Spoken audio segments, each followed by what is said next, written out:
সাত নামে কোরবানি দেওয়া যাবে কিনা, কোরবানি সাত নামে দিবেন কিনা? ভাইরা আমার, কোরবানি মূলত আল্লাহর নামে হবে, এটা আমাদের বলার ভুল। আমরা বলি সাত নামে কোরবানি, আসলে সাত নামে না, সাত জনের তরফ থেকে, সাত ব্যক্তির তরফ থেকে কোরবানি হয়, সাত ব্যক্তির পক্ষ থেকে কোরবানি হতে পারে।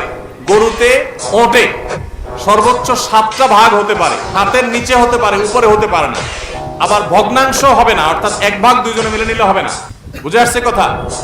তিন ভাগ হতে পারে, দুই ভাগ হতে পারে, সাত ভাগ সর্বোচ্চ হতে পারে। সাত ব্যক্তির পক্ষ থেকে কোরবানি যথেষ্ট হবে। গরু এবং ওটে, মহিষে, এগুলোতে যথেষ্ট হবে। পরিষ্কার নবী করিম সাল্লাল্লাহু আলাইহি ওয়াসাল্লামের হাদিস রয়েছে।